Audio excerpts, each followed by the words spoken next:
Well, I just looked at the time, Dr. Stanley. It looks like it's 12 o'clock right on the dot, so I'll go ahead and officially welcome our guests to Wellness Wednesdays, a community connection. I'm very excited that you are all with us today.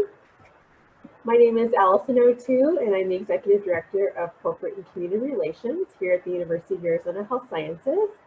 And I'd like to take a minute just to also introduce you to our other two team members who help organize the Wellness Wednesday series. Anne-Marie Medina, who is the Director of Corporate and Community Relations in Tucson, and then Caroline Berger, the Director of Corporate and Community Relations in Phoenix. And as you can see, our email addresses are listed here. Please keep in touch with us. We'd love to hear from you and find out how we might be a resource for you and your community. If you're not familiar, I'd like to take just a quick moment to introduce you to the University of Arizona Health Sciences. University of Arizona Health Sciences is a statewide leader in biomedical research and health professions trainings.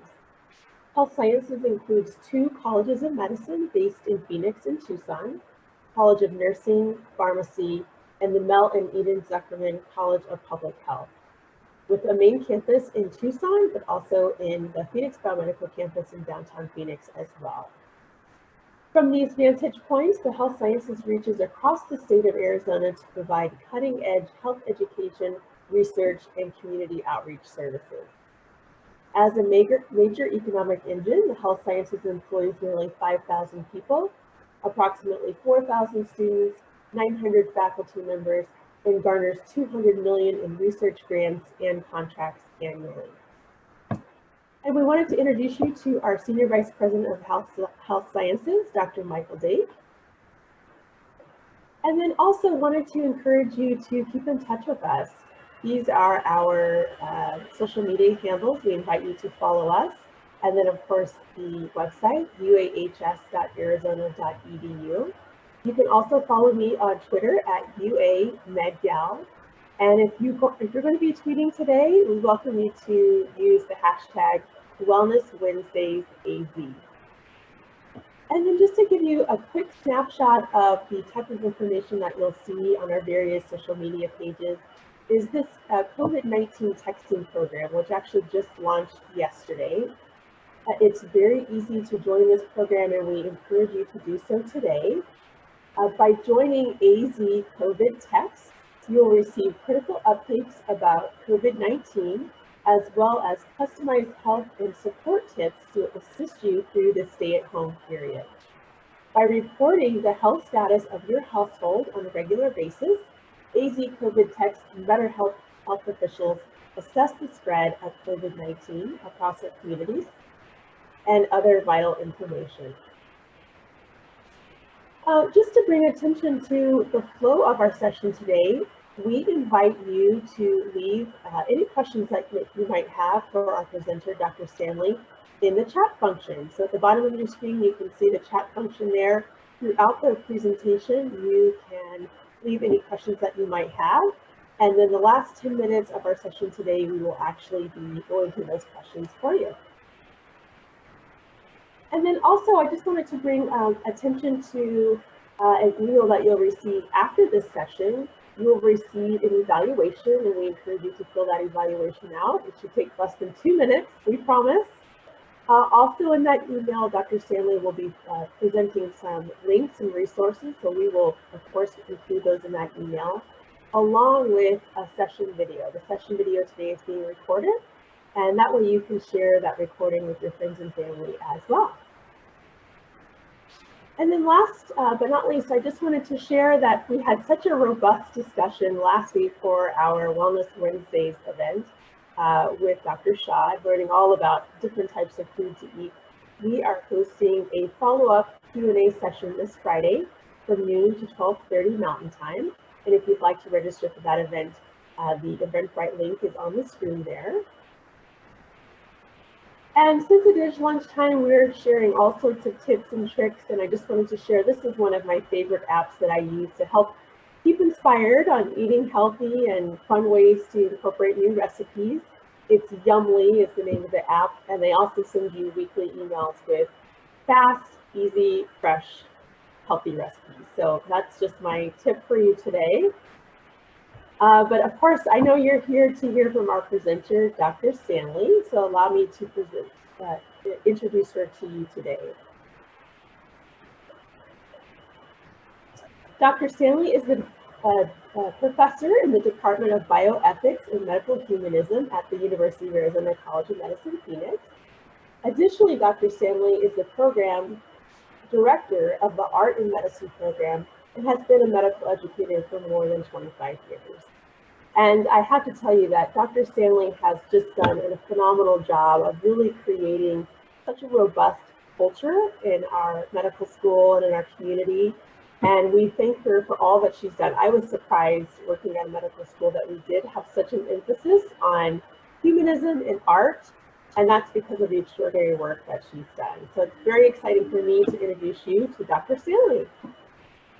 Thank you, Allison. I'm so grateful to be here with you all and have this opportunity to share my thoughts on optimistic thinking and art. But keeping with the theme of wellness, and since it is lunchtime, I thought I would share with you what my lunch is going to be. It's a tuna potato niçoise salad that I made, trying to use leftovers like hard-boiled eggs and green beans. I got the recipe from the magazine called Clean Eating, which I really love a lot of their recipes. And for dessert, it's going to be these oatmeal, vegan, gluten-free chocolate chip banana cookies. So you have to have dessert, but make it healthy. So there's fruit in it. I'm guaranteed that it's healthy. So I have the opportunity today to talk with you about discussing ways that we can use art to channel our thoughts during this unique time, and how engaging with the arts can help us maintain some positivity and refocus our attention on the things that really matter. But I wanted to start off first and tell you a little bit about what's recently happened to me, and using that as an example of how I used art to maintain a positive attitude. So back in November, my father lost his year-long battle with ALS and passed away. He had a very rapidly progressive case, and it took us all by shock. A month after that, on the morning of December 23rd, we had a freak 3-alarm house fire due to a malfunction in our ethanol burning fireplace. And you can see this is where the fireplace was located. We were extremely fortunate that we didn't lose the house, but there was significant damage, and I've gained a whole new appreciation for fire, because it's not just the structural damage, but it's also the smoke damage that travels throughout the house. On the other side of this wall with the fireplace was my craft room, and that suffered the most amount of damage. Shattered glass was everywhere. 2 inches of water remained on the floor after the fire department left, and many of the items that were stored in my closet, including some artwork and portfolio work, were ruined. I was pretty devastated, and we had to move out of the house for 2 months, and the fire restoration company began the process of restoring and rebuilding. And my craft room was completely gutted, floor to ceiling. So what was left in my room was packed into boxes by the fire restoration company. And seeing all of these boxes made me think I was a hoarder of craft supplies, but I digress. Meanwhile, a very dear friend in Michigan who knows it's not good for me to go without having an art outlet got on Amazon and sent me some drawing pens and paper, as well as colored pencils, just to get me going on doing art again. It's a pretty dark phase for me, but even just having these simple supplies made all the difference, because with these simple supplies and a small amount of space, I could create again. And I show you this because you don't need to have a lot of supplies, and you don't need to have a lot of space. You can see my son's computer over here, and right next to that is my husband's iPad. So we all shared space around this square table for 2 months until we could move back into our home. which, by the way, was right at the beginning of the shelter in place that our governor instituted. But I would take time most days to do something creative, even if it was just for 15 minutes, whether it was adding to a drawing in progress or even just coloring some mandalas. It was a way for me to focus and process all that was happening and have an outlet for all of those emotions that I was experiencing. I feel like it really helped me to be resilient.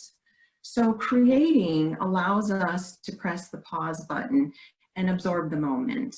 It quiets the thinking mind and it allows us to just be present. No worries of the past, no worries of the future. It gives us the time to slow down, notice, and be present in the moment. And there's research to support this. So there was a 2018 study from the Journal of Behavioral Sciences that reported on a systematic review of creative arts interventions for stress management and prevention. And the arts interventions they looked at included art, music, dance movement, and drama. 37 of studies were included, and they found that 81.1% of those studies reported a significant reduction of stress in the participants due to interventions of one of those 4 art modalities. And there are also physiological changes that have been documented during art making. A 2016 study found that there's a reduction in salivary cortisol levels following art making in volunteers. And cortisol is a hormone that's released from the adrenal gland in times of stress. So art making led to self-reported feelings of these times as being relaxing, enjoyable, helpful for learning about new aspects of oneself, and about flow, or losing themselves in the process. So let's talk about that creative flow, that state of oneness. This was a term that was coined by Mihai Csikszentmihalyi, a psychologist in Sweden. When we are doing something that we enjoy, time seems to escape. We get lost in the process. And flow shares some commonalities with mental states of high concentration seen during meditation, for example, which also seems to be a form of concentration that's uninhibited by critical facilities when one is fully immersed in the moment. But the reality is, even though we are home, more time spent at home doesn't necessarily equate with more free time to create and find that flow. We are balancing jobs and kids and school and finding ways to cut costs and cleaning more than ever. So how can we find a little bit of time for ourselves during this pandemic? 5 weeks ago, when we started sheltering in place, right around the time we were finally moving back home, I took the time to think about what I could do through the art and medicine program to help people find a little bit of fun and stay connected with the PBC community. And we revamped the art and medicine website and added an art forum and an arts online section to it. So I'm trying to directly respond to the stress that people are feeling, as well as the feelings of being displaced from their workplace or school, from their groups of friends or colleagues during this pandemic.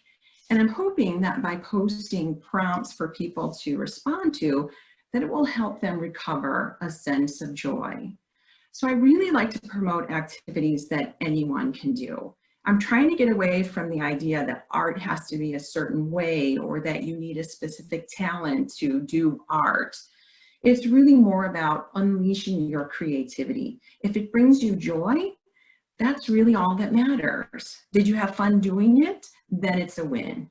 It's also a great way to keep our PBC community engaged with one another and perhaps even learn a little bit more about each other. So here are some recent prompts that you'll find on the website. This week we have a packing tape prompt, and we also have a channel your inner stream prompt, aka the artist Edvard Munch.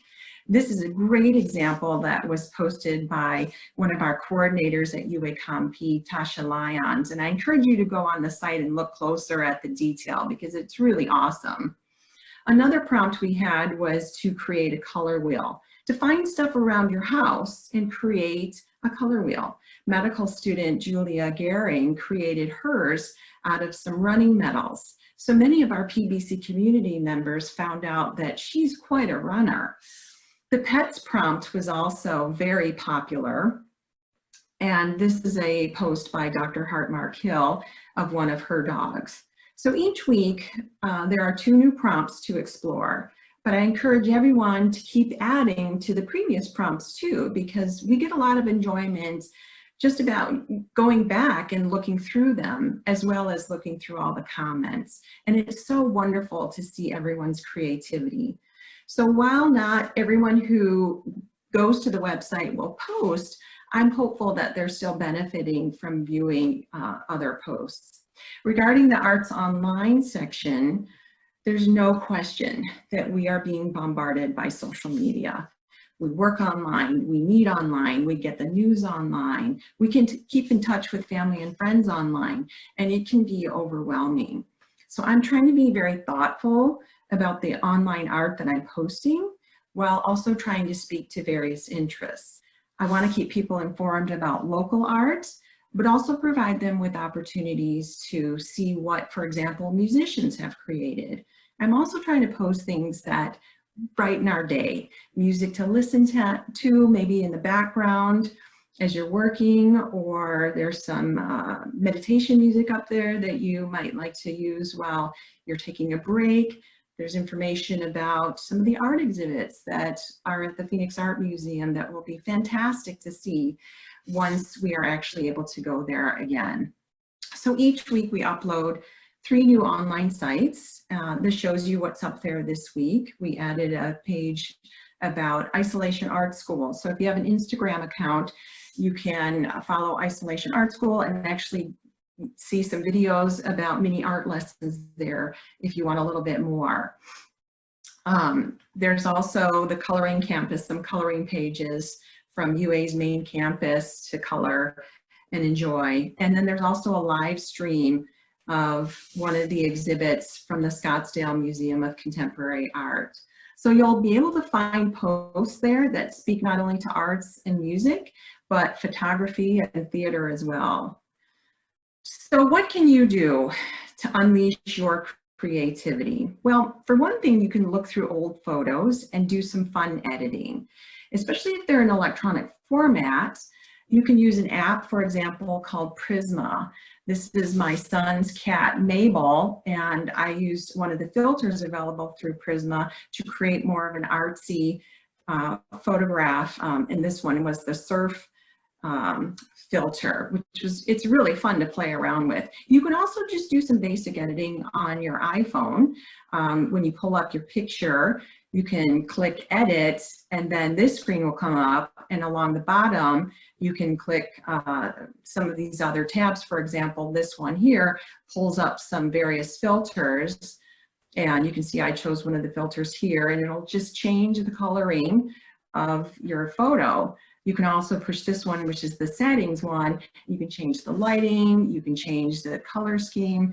You can just have a lot of fun. And I'm sure Androids have an option for you to do that as well. Another thing you could do is play dress up. Look at the clothes in your closet and think of new ways to combine them. Have a fashion show. Take pictures and edit them using one of those ways we just mentioned, and you can make them artsy. This is a photo of my daughter. She has so much creativity. She continues to amaze me. She is stuck in Seattle and has been cooped up since March 3rd, since they were one of the first places in the country to shelter at home. And so she's been exploring 80s music, which is from my generation, and she decided to dress up as me and take a photo. Is it art? Well, it sure is creative and fun. You can also play with your food. In our color wheel prompt in the art forum, Dr. Dehia posted a wonderful photo of how she arranged her food on her plates for a meal. It looks colorful, it's artsy, and it's very creative. You can also play with your collections.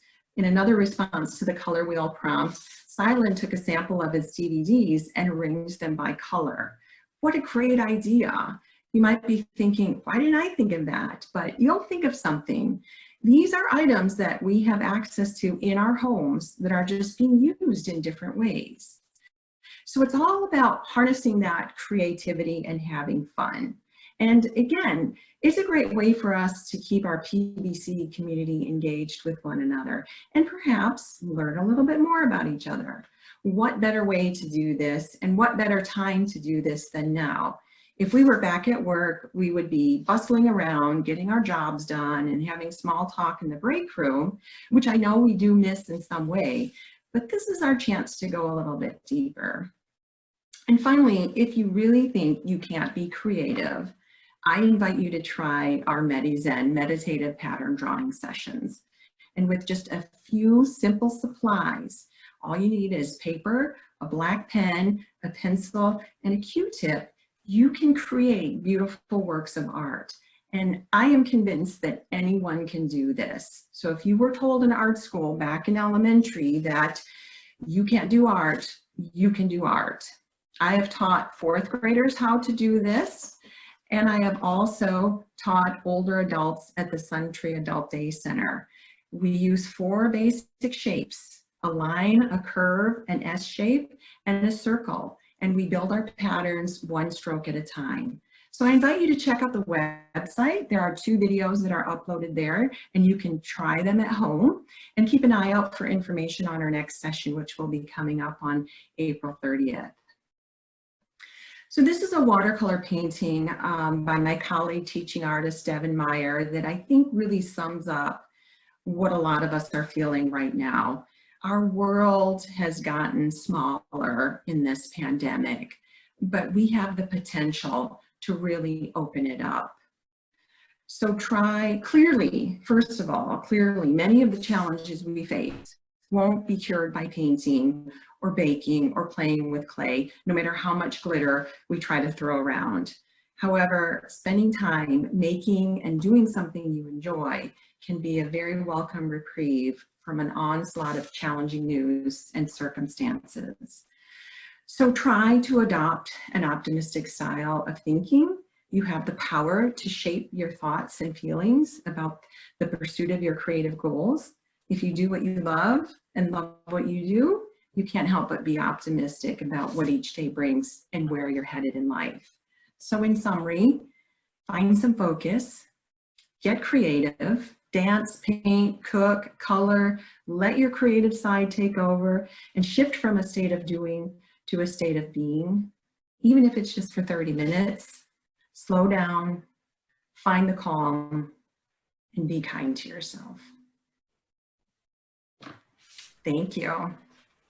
Thank you so much, Dr. Standley. You validated a lot of my angst over the last month, but also I love these tips. And so we do have a few questions I'd like to read off for you. First, Dr. Miller was just asking about your website, and I did just mention that that we will send out the link to the website. But do you want to walk everyone through what's on the website? Because I know there's great gallery links. I watched the Frida Kahlo one, which I thought was great. And then maybe just a little bit more information about what they can find on there. Sure. So I'm sharing my screen again, and hopefully you can see the website. And I have to tell you that I'm going to give a prop to my daughter, because she is my web designer. It's given her something to do. And while I am the creative force behind it, putting the prompts and resources together, she is putting it all together to look like this fabulous website that it is. But under programs, when you click on that, you'll be able to see, for example, the MEDIZen sessions. And when you click on that, you'll be able to go see what we've done with our medical students in the past. And you'll be able to also find the videos that we've done. So we did one last week that was Under the Sea.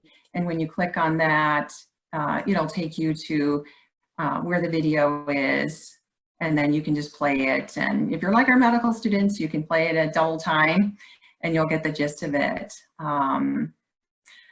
There are other programs that you can read about there, the exhibits that we show, for example, on our health science education campus in the health science education building.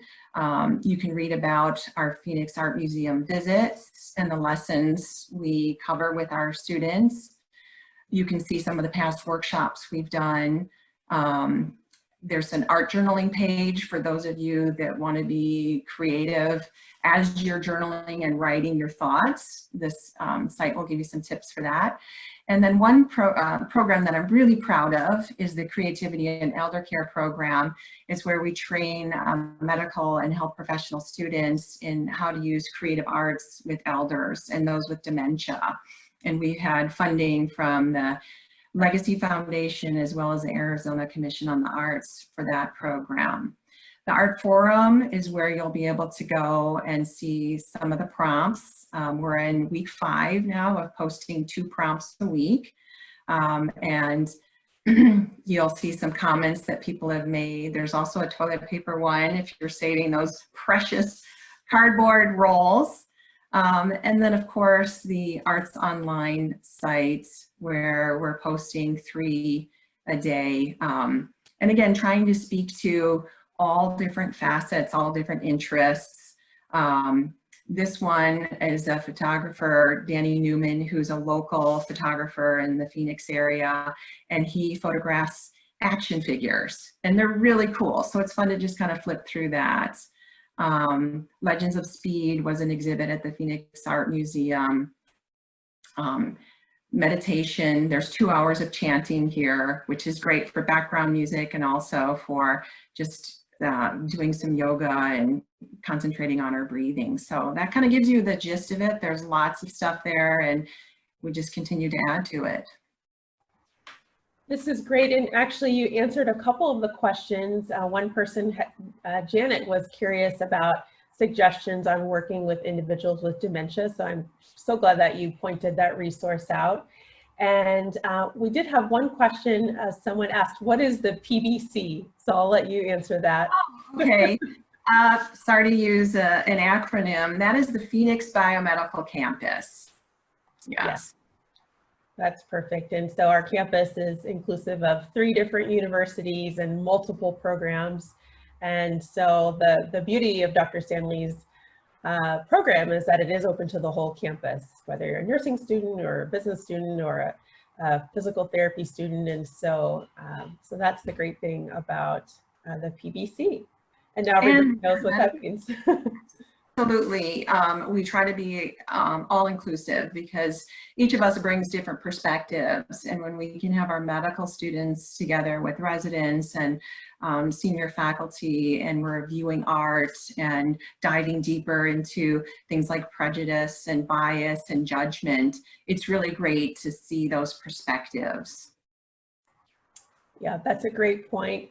One person asked, what is the process for posting the weekly prompts? That's from Elizabeth. Thank you for that question.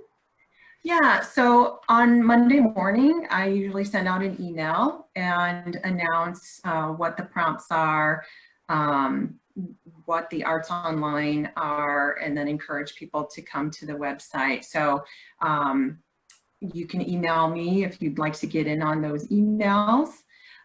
Or also just go to bookmark the website and go to the website on Monday morning because we update it over the weekend.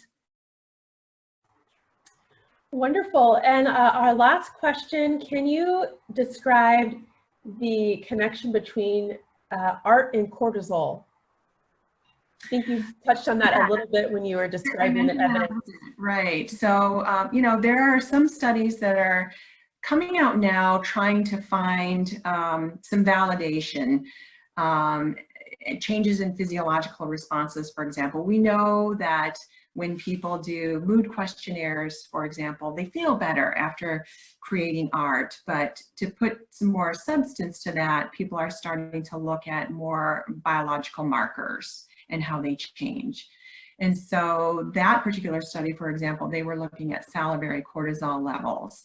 So cortisol being your stress hormone, it goes up in acute stress situations, which is a good thing because it helps us with our fight or flight response. But when we are chronically stressed and the cortisol levels are elevated, it can wreak havoc. It changes our immune system, and it's just not good to have elevated cortisol like that. So the particular study that I cited, they were looking at acute levels of stress, and they were looking at how cortisol levels are affected when somebody engages for about 45 minutes in an art making activity, and they were able to measure an appreciable decrease in that. So one of the things that we'll be looking at in the future when we can get back to campus and start enrolling subjects in research is I am a physiologist.